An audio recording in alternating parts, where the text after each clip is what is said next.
In a small, quiet town surrounded by lush green fields and winding dirt roads, there lived a girl named Sarah. She wasn't like the other kids in her neighborhood. While most children spent their afternoons playing tag or riding bicycles, Sarah preferred sitting under the shade of an old oak tree with a book in her hands. Her favorite stories were about brave heroes who stood up for what was right, leaders who inspired change, and warriors who fought against all odds. Even as a child, Sarah dreamed of being someone important, someone people could look up to. Her parents often teased her, saying she was born to lead. They didn't mean it seriously at first, they just noticed how naturally she took charge when playing games with her friends or organizing little projects at school. But deep down, Sarah took those words to heart. By the time she reached high school, her ambition had grown into something much bigger. She started thinking about joining the military, a path almost unheard of for women in her community. Most people around her believed girls should focus on becoming teachers, nurses, or stay-at-home mothers. But Sarah didn't care what others thought. She wanted to challenge herself, to prove that she could do anything a man could do, and maybe even more. Sarah worked harder than anyone else in her class. She stayed late after school to study, joined every leadership program she could find, and pushed herself physically to build strength and endurance. When graduation day finally arrived, she delivered a speech that left everyone in awe. "Don't let anyone tell you what you can or cannot achieve," she said confidently, standing tall in front of her classmates. "If you believe in yourself, nothing is impossible." With her diploma in hand, Sarah made the bold decision to enlist in the military. At first, her family was worried. Her mother cried, fearing for her safety, while her father tried to convince her to choose a safer career. But Sarah wouldn't budge. She knew this was her calling. On the day she left for basic training, she hugged her parents tightly and promised them she'd make them proud. Basic training was brutal. It tested Sarah's limits in ways she hadn't imagined. The days were long, filled with grueling physical exercises, strict discipline, and endless drills. Many recruits gave up within the first few weeks, overwhelmed by the pressure. But Sarah refused to quit. Every time she felt like giving in, she reminded herself why she was there: to break barriers, to show the world that women belonged in the military just as much as men did. Her superiors quickly noticed her determination. One instructor, Sergeant Miller, once pulled her aside after a particularly tough obstacle course session. "You've got grit, kid," he told her with a rare smile. "Keep this up, and you'll go far." Those words meant everything to Sarah. They fueled her drive to keep pushing forward no matter how hard things got. As the months passed, Sarah excelled in every aspect of her training. She mastered combat skills, learned to navigate through dense forests using only a map and compass, and became an expert in tactical planning. More importantly, she earned the respect of her fellow recruits, even the ones who had doubted her at first. Slowly but surely, she proved that she wasn't just capable, she was exceptional. By the time she graduated from training, Sarah had risen to the top of her class. Her commanding officer awarded her a medal for outstanding performance, calling her a natural leader. That moment marked the beginning of her journey as an officer. Over the next several years, Sarah continued to climb the ranks, breaking one barrier after another. She became known for her fairness, her intelligence, and her unwavering dedication to her team. People admired her, not just because she was a woman in a male-dominated field, but because she carried herself with dignity and purpose. However, not everyone celebrated her success. Some colleagues resented her achievements, whispering behind her back that she must have gotten special treatment.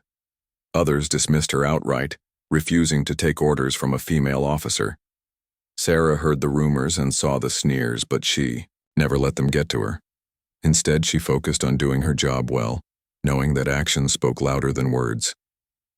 Despite the challenges, Sarah thrived.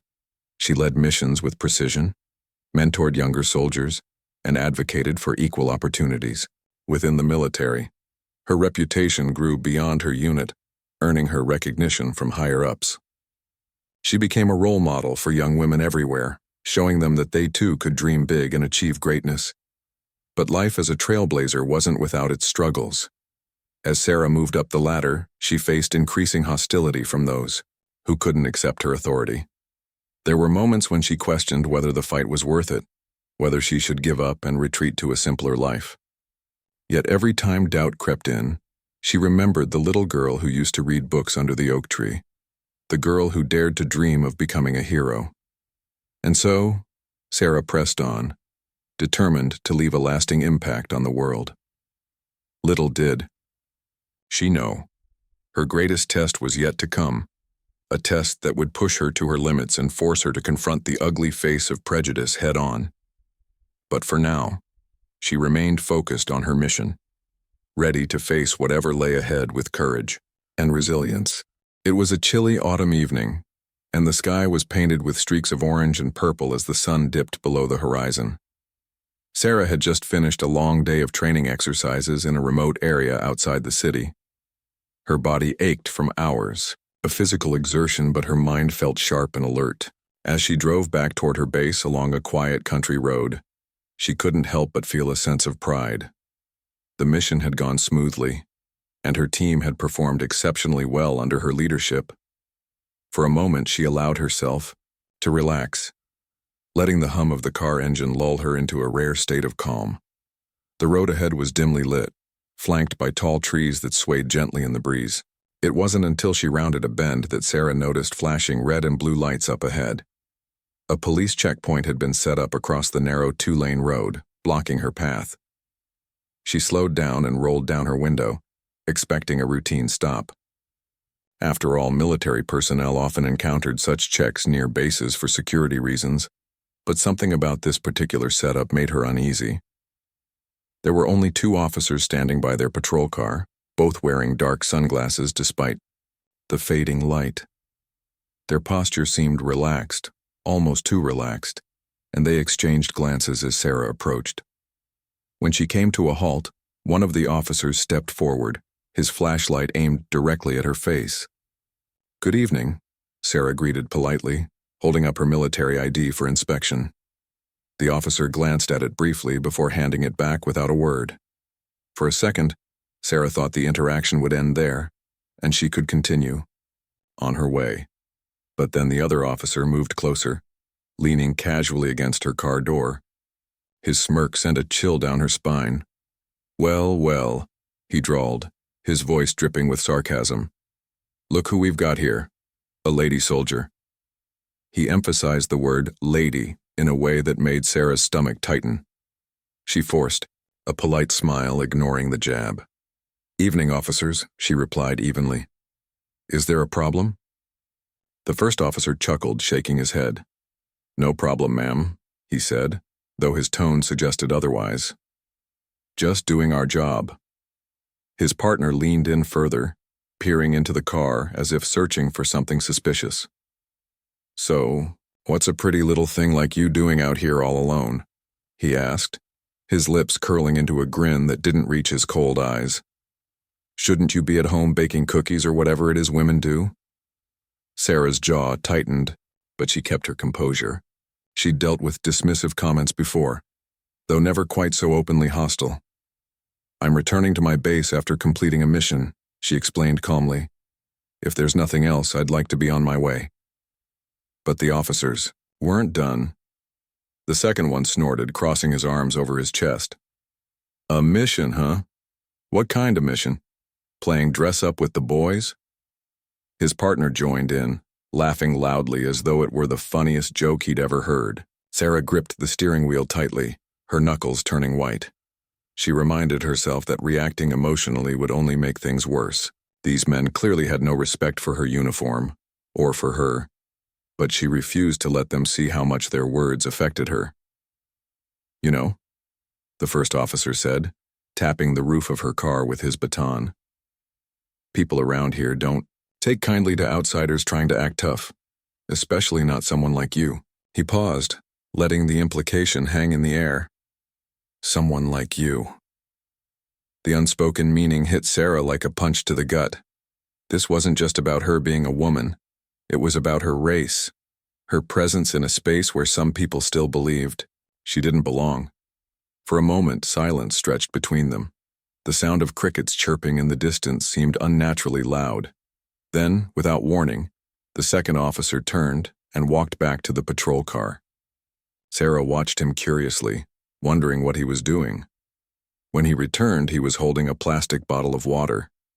At first, she thought he might offer it to her, perhaps as a half-hearted attempt at reconciliation. Instead, he unscrewed the cap and poured the entire contents over her head. The cold liquid splashed onto her face, soaking her hair and running down her neck. Drops clung to her eyelashes, blurring her vision. For a split second, Sarah sat frozen, stunned by the sheer audacity of the act. The two officers erupted into laughter, doubling over as though it were the most hilarious thing they'd ever seen. "Oops," one of them exclaimed mockingly. "Guess you needed a little cooling off, didn't you?" Sarah's heart pounded in her chest. Anger surged through her veins, hot and fierce, threatening to overwhelm her. Every instinct screamed at her to lash out, to demand justice right then and there. But she forced herself to breathe deeply, to think clearly. These men wanted a reaction. They wanted to see her lose control. And she wouldn't give them the satisfaction. Instead, she reached for a towel from the passenger seat and wiped the water from her eyes. Her hands trembled slightly, but her voice remained steady. "You may think this is funny," she said, fixing them with a piercing gaze. "But your actions have consequences. You can try to break me, but you'll never succeed."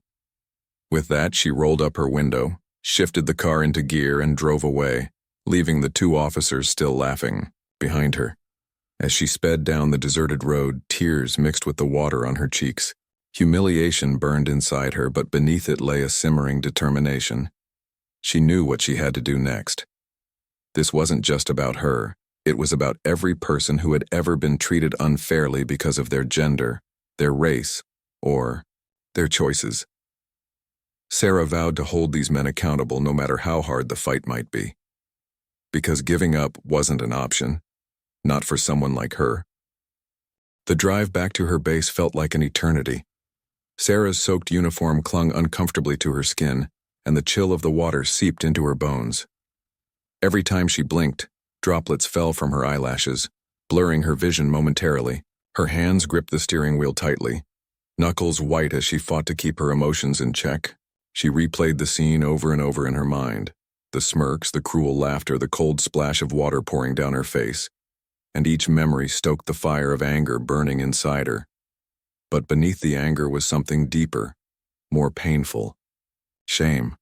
Not because of anything she had done, but because of how those officers had treated her. They hadn't just humiliated her. They had tried to strip away her dignity, to make her feel small and powerless. It wasn't just about being a woman or a person of color. It was about sending a message that she didn't belong, that she wasn't good enough. For a moment, self-doubt crept in. Was this what it meant to be a trailblazer? To constantly face resistance and ridicule, no matter how hard she worked or how much she achieved? Sarah shook her head violently, as if trying to physically push those thoughts away. "No," she told herself firmly. "This isn't about me. These men don't define who I am. Their actions reflect their own ignorance and prejudice, not my worth." Still, the weight of the incident pressed heavily on her chest. How could anyone justify treating another human being this way? And what made them think they could get away with it? When she finally arrived at her quarters, Sarah stepped out of the car slowly, her movements deliberate. She looked around cautiously, half expecting someone to see her disheveled state and ask questions. Thankfully, the area was quiet. Most soldiers were either resting or finishing up late-night duties. She slipped inside, closing the door behind her with a soft click. Leaning against it, she closed her eyes and took a deep breath. Her reflection stared back at her from the mirror across the room. Her hair was plastered to her forehead, and streaks of mascara ran down her cheeks. She barely recognized herself. For several minutes, Sarah simply stood there, letting the silence envelop her. Then, without thinking, she grabbed her phone and scrolled through her contacts until she found the number for Captain Harris, one of her mentors. Though it was late, she knew he would understand if she called. After 2 rings, his familiar voice answered. "Sarah? Everything okay?" She hesitated, unsure where to begin.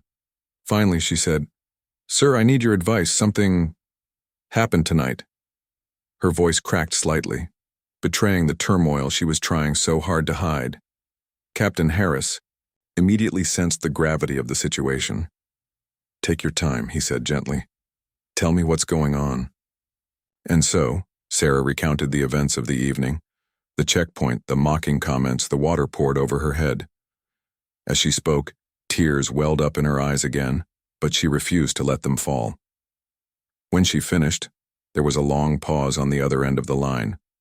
Then Captain Harris exhaled sharply. "That's unacceptable," he said, his tone firm. "You did nothing wrong, Sarah.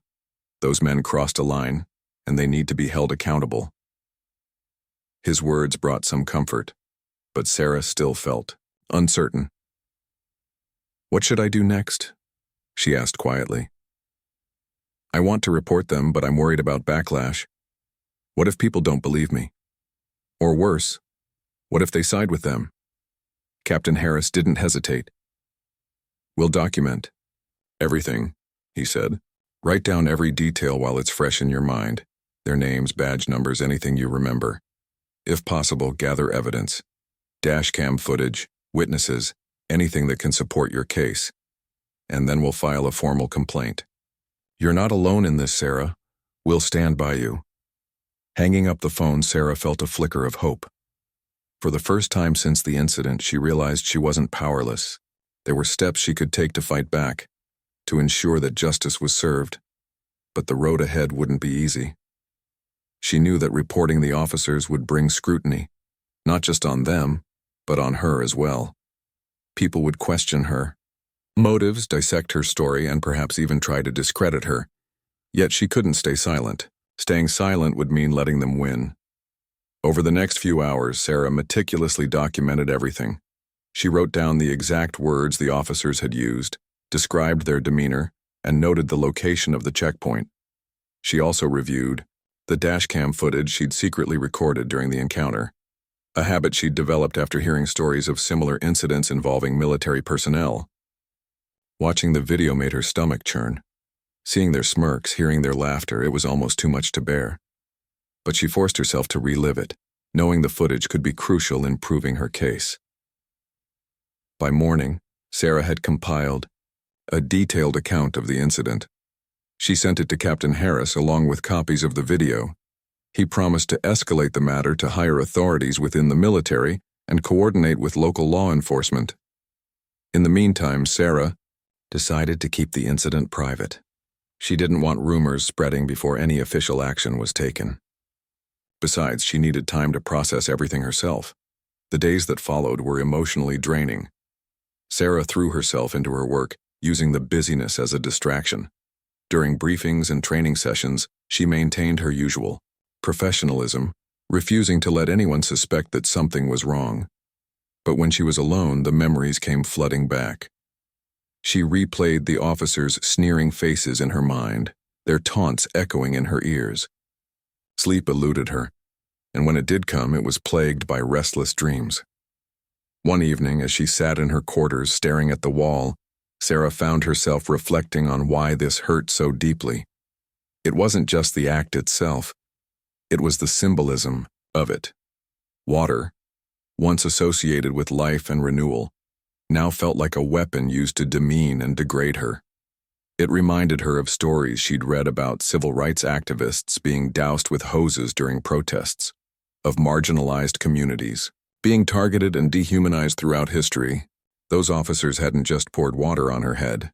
They had tried to wash away her identity, her achievements, her very existence. Yet despite the pain, Sarah refused to let them break her spirit. Every insult, every drop of water, only, strengthened her resolve. She began envisioning a future where such acts of prejudice would no longer be tolerated, a world where everyone, regardless of gender or race, could walk tall without fear of discrimination. And she realized that this fight wasn't just hers anymore. It belonged to everyone who had ever been told they didn't belong, who had ever been made to feel less than. With renewed determination, Sarah prepared herself for the battles ahead. She knew the journey would be long and difficult, But she also knew she wasn't fighting alone. She had allies, friends, mentors, advocates, who believed in her cause. Together they would shine a light on the darkness, exposing the ugly truths that too often remained hidden. Because giving up wasn't an option, not for someone like her. The days following the incident were a whirlwind of emotions for Sarah. Every morning she woke up with a renewed sense of purpose, yet the weight of what lay ahead pressed heavily on her shoulders. Filing a formal complaint against the two officers wasn't just about seeking justice, it was about challenging a system that often turned a blind eye to abuse of power. Sarah knew the odds weren't in her favor. Cases like hers rarely made headlines unless they sparked outrage, and even then, accountability was far from guaranteed. But she refused to let fear dictate her actions. This was bigger than her now. Kiwank, Captain Harris by her side, Sarah submitted her detailed report to both the military's Internal Affairs Department and the local police force. The process was tedious and exhausting. She had to recount the events over and over again, each retelling reopening wounds she thought had begun to heal. Investigators asked probing questions, scrutinizing every word she said as if searching for inconsistencies. At times it felt like she was the one being interrogated rather than the perpetrators. But Sarah didn't back down. She presented her evidence meticulously. The dashcam footage showing the officers' smirks and cruel laughter, her written account of their derogatory remarks, and even timestamps confirming the location of the checkpoint. Captain Harris helped her navigate the IJA bureaucratic maze, ensuring nothing was overlooked. "We need to build an airtight case," he reminded her. "They'll try to poke holes in your story, but we won't give them the chance." As the investigation progressed, whispers began circulating within her unit. Some colleagues expressed support, praising her courage for speaking out. Others, however, questioned her motives. "Why stir up trouble?" one soldier muttered during lunch. "You're just drawing attention to yourself." Another chimed in. "Maybe you misunderstood them. Cops have tough jobs too, you know."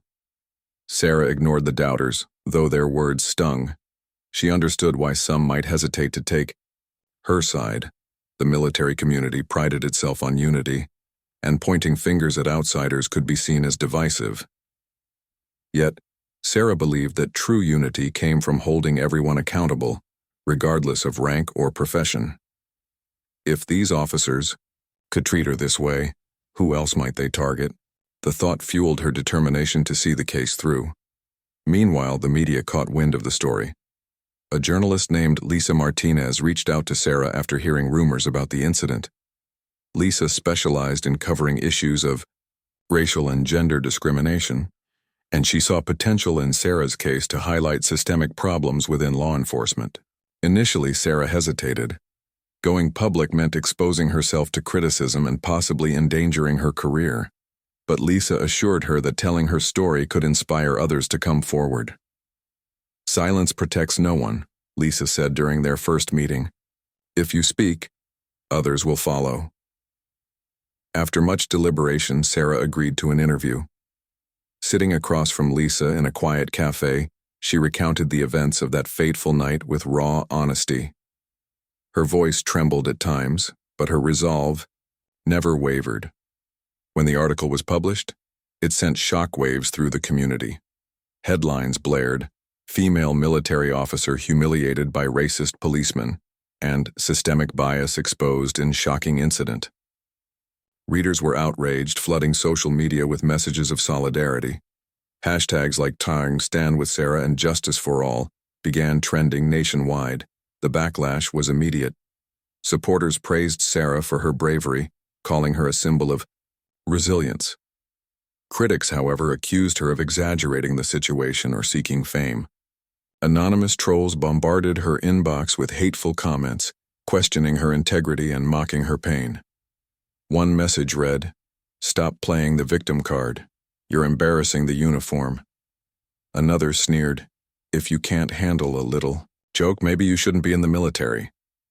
Despite the negativity, Sarah found strength in the overwhelming support she received. Messages poured in from strangers sharing their own experiences of discrimination, thanking her for giving them a voice. Advocacy groups rallied behind her, organizing protests outside police headquarters and demanding accountability. Protest signs bore slogans like, "No more excuses," and "Respect her rank." Even high-profile figures weighed in, amplifying Sarah's story and urging authorities to take action. Behind closed doors, tensions escalated.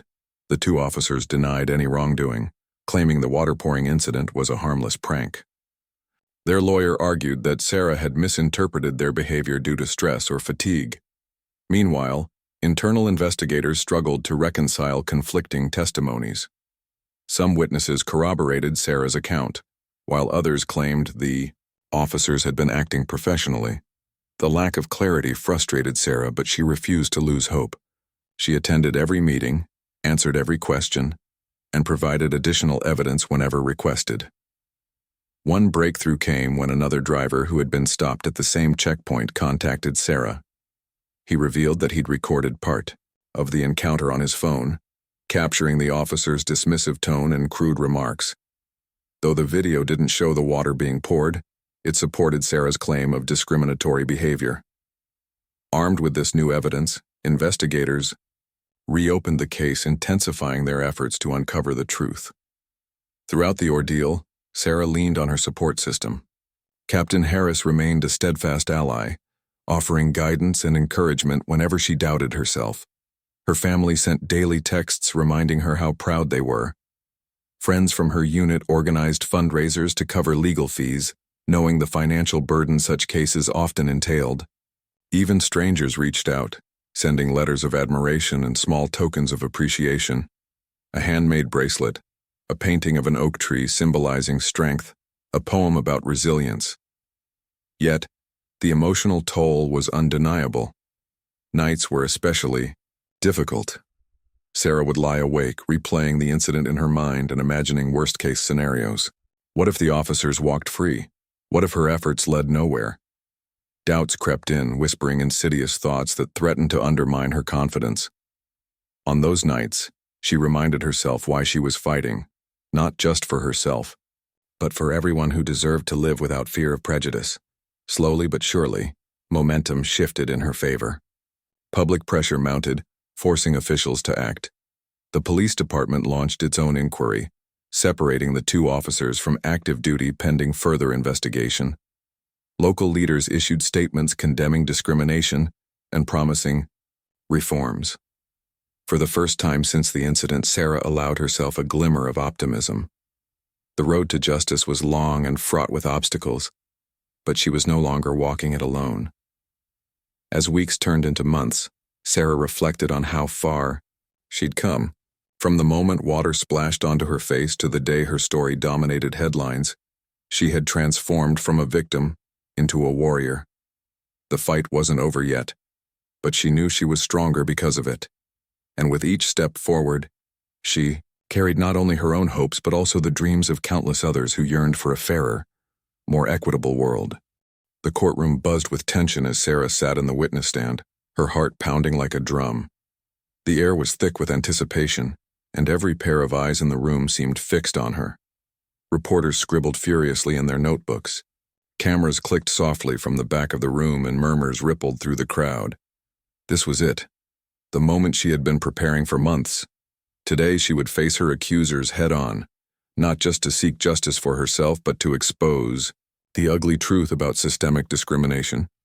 Sarah took a deep breath, steadying herself. She glanced at Captain Harris, who gave her an encouraging nod from his seat in the gallery. Then she turned her attention to the judge, a stern-looking woman with sharp features and an even sharper gaze. "Ms. Sarah," the prosecutor began, gently, "could you please describe what happened on the night in question?" For a moment, Sarah hesitated. The memories flooded back, the flashing lights of the checkpoint, the mocking laughter of the officers, the cold splash of water on her skin. Her throat tightened, but she forced herself to speak. "I was driving home after completing a mission," she began, her voice steady despite the storm raging inside her. "At a police checkpoint, 2 officers stopped me.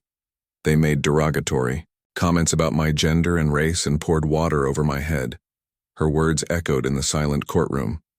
Some people shifted uncomfortably in their seats. Others leaned forward, hanging on to every syllable. When she finished recounting the events, the prosecutor nodded approvingly. "Thank you, Miss Sarah. Now could you tell us how this incident affected you personally and professionally?" Sarah paused, choosing her words carefully. "It was humiliating," she admitted, her voice softening slightly. "They didn't just pour water on me.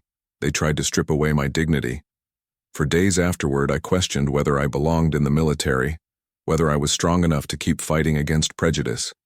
But then I realized that giving up would mean letting them win, so I chose to fight back, for myself and for everyone else who has faced similar injustice." Her testimony resonated deeply with those in attendance. Several women in the audience wiped tears from their eyes, while men clenched their fists, in quiet anger. Even the judge seemed moved, jotting down notes with unusual intensity.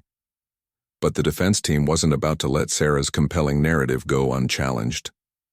When it was their turn to cross-examine her, the lead attorney, a slick man with a practiced smile, rose from his seat. "Ms. Sarah," he began smoothly, "isn't it true that you've encountered resistance before due to your position as a female officer? Could it be possible that you misinterpreted these officers' actions because of past experiences?" Sarah met his gaze squarely, refusing to flinch. "I've faced challenges, yes," she replied evenly, "but I've also learned to distinguish between harmless banter and outright discrimination. What happened that night was not a misunderstanding, it was deliberate humiliation." The lawyer pressed on, attempting to cast doubt on her credibility. He questioned the authenticity of the dashcam footage, suggested she had edited it to suit her narrative, and accused her of exaggerating the severity of the incident. Each accusation felt like a punch to the gut, but Sarah remained composed. She answered each question calmly, presenting facts and evidence to counter his claims. As the trial dragged on, the emotional toll became unbearable. Testifying day after day left Sarah drained, both physically and mentally. At night, she struggled to sleep, haunted by nightmares where the officers' sneering faces loomed large. During the day, she endured hostile stares and whispered insults from strangers who supported the defendants. Social media trolls continued their relentless attacks, flooding her accounts with hateful messages. One particularly cruel comment read, "You're ruining lives for attention. Go back to baking cookies." Despite the vitriol, Sarah found solace in unexpected places. Supporters sent letters of encouragement, some sharing their own stories of overcoming adversity. A group of young girls wrote to her saying they looked up to her as a role model. "Because of you," one note read, "we know we can dream big too." These small acts of kindness reminded Sarah why she was fighting, not just for herself, but for future generations. Meanwhile, the legal battle grew increasingly complex. Both sides presented expert witnesses, analyzed forensic evidence, and debated procedural technicalities. The prosecution argued that the officers' actions constituted harassment and misconduct, citing precedent cases where similar behavior had resulted in disciplinary action. The defense countered that the incident was isolated and blown out of proportion, insisting their clients were being unfairly targeted. One pivotal moment came when the second driver, who had recorded the officer's behavior, testified. His video corroborated Sarah's account, showing the dismissive tone and crude remarks directed at her. Though the footage didn't capture the water pouring itself, it painted a damning picture of the officer's attitudes. The courtroom erupted in murmurs as the clip played on a projector screen, leaving little room for denial. Yet the defense refused to concede. They called character witnesses to vouch for the officers, claiming they were good men who had simply made a mistake. One witness described them as dedicated public servants who cared deeply about their community. Another insisted they had never exhibited racist or sexist tendencies before. It was a desperate attempt to sway opinion, but Sarah saw through their facade. These so-called good men had shown their true colors that night, and she wouldn't let them hide behind excuses. Weeks turned into months as the trial dragged on. Each hearing brought new revelations, new arguments, and new challenges. There were moments when Sarah doubted whether justice would prevail. Would the jury see through the defense's smokescreen? Would they recognize the gravity of what had happened? Or would the officers walk free, emboldened by a system that often protected its own? Finally, after countless hours of deliberation, the verdict arrived. The courtroom fell silent as the foreman stood to deliver the decision. Sarah held her breath, her hands clasped tightly in her lap. "We find the defendants guilty on multiple counts of misconduct and harassment," he announced solemnly. A wave of relief washed over Sarah, followed by an overwhelming sense of vindication. Tears streamed down her face as applause erupted around her. Friends, family, and supporters cheered loudly, celebrating a hard-fought victory. Outside the courthouse, protesters chanted slogans like "Justice prevails" and "No more silence."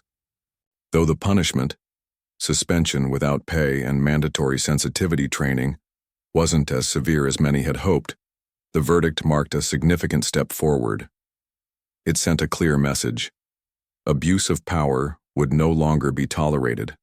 As Sarah stepped out into the sunlight, she felt a renewed sense of purpose.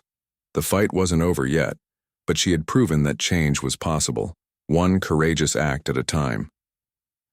The verdict was a turning point, not just for Sarah but for countless others who had silently endured similar injustices.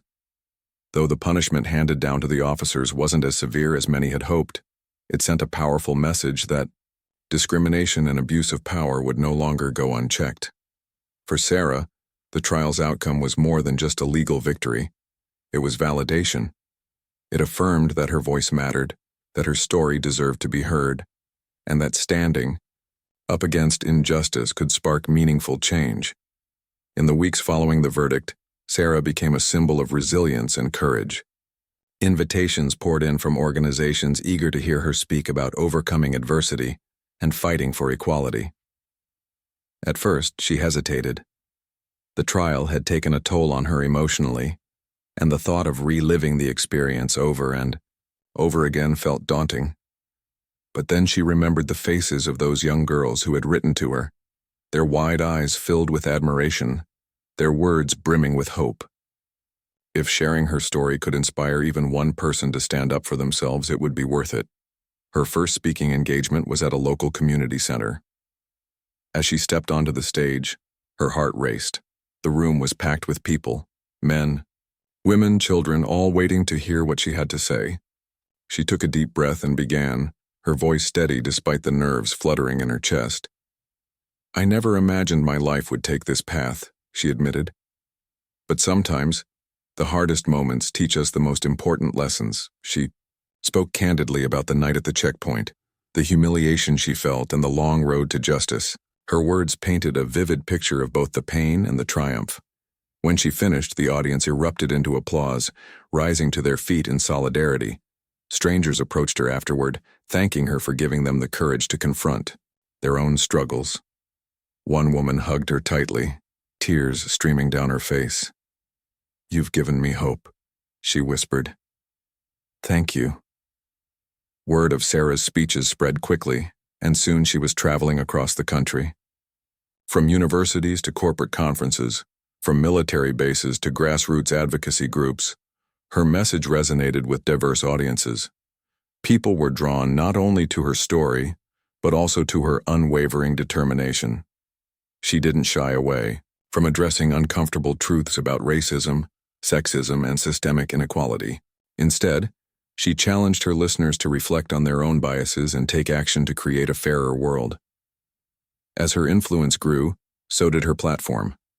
Advocacy groups invited her to join campaigns aimed at reforming law enforcement practices and promoting diversity within institutions. Legislators sought her input on policies designed to protect marginalized communities. Journalists interviewed her for documentaries and articles exploring themes of resilience and justice. Each opportunity allowed her to amplify her message, reaching audiences far beyond what she had ever imagined. Yet, amidst the accolades and recognition, Sarah remained grounded. She knew that true change required more than speeches or hashtags. It demanded sustained effort and collective action. So she rolled up her sleeves and got to work. Alongside fellow advocates, she helped draft training programs for police departments focused on cultural sensitivity and accountability. She mentored young women entering male-dominated fields, encouraging them to pursue their dreams without fear. And she continued to push for reforms within the military, ensuring that future generations wouldn't face the same barriers she had. Years passed, and Sarah's legacy only grew stronger. By the time she retired from active duty, she had earned numerous accolades, a medal for exceptional service, awards for leadership, and honorary degrees from prestigious universities. But none of these honors meant as much to her as the letters she received from ordinary people whose lives she had touched. A soldier wrote to thank her for inspiring him to report harassment he'd endured during his deployment. A teenage girl shared how Sarah's story motivated her to apply for a scholarship she'd previously thought was out of reach. An elderly man expressed gratitude for reminding him that standing up for what's right is never a wasted effort. Looking back on her journey, Sarah realized how much she had grown. That little girl under the oak tree reading books about heroes had become one herself, not because she sought fame or glory, but because she refused to stay silent in the face of injustice. The challenges she faced had shaped her, teaching her patience, perseverance, and the importance of using her voice for good. Her final act before retiring was to establish a foundation dedicated to supporting individuals fighting discrimination. Named after the oak tree where her dreams had first taken root, the foundation provided resources, mentorship, and a safe space for people to share their stories. Its motto, rooted in strength, reflected Sarah's belief that resilience comes not from avoiding hardship, but from facing it head-on. On the day of the foundation's launch, Sarah stood before a crowd of supporters, her eyes glistening with emotion. "This isn't about me," she said firmly. "It's about all of us. Together we can break down walls, challenge stereotypes, and build a world where everyone has an equal chance to succeed." Her words earned thunderous applause, but the real reward came later, when she saw the impact her work was having. Young activists cited her foundation as a source of inspiration. Community leaders credited it with sparking dialogue around difficult topics. Even the two officers who had once humiliated her reached out, expressing regret and asking for guidance on becoming better allies. Sarah accepted their apology graciously, not out of forgiveness but out of understanding. She believed that people could change if given the opportunity, and that fostering empathy was key to creating lasting progress. Still, she made it clear that accountability mattered. Actions had consequences, and acknowledging wrongdoing was only the first step toward redemption. In the end, Sarah's story wasn't just about surviving adversity. It was about thriving despite it. She proved that even in the darkest moments there is light, if you're willing to fight for it. Her journey reminded everyone who heard it that strength lies not in avoiding pain, but in rising above it. And, though the scars of her past would always remain, they served as reminders of how far she had come, and how much farther she could go. As she walked away from the podium that day, Sarah smiled softly to herself. The little girl under the oak tree had dreamed big, and now, decades later, she had achieved more than she ever thought possible. But perhaps the greatest gift of all was knowing that her fight wasn't just hers anymore. It belonged to everyone who dared to dream, to hope, and to rise.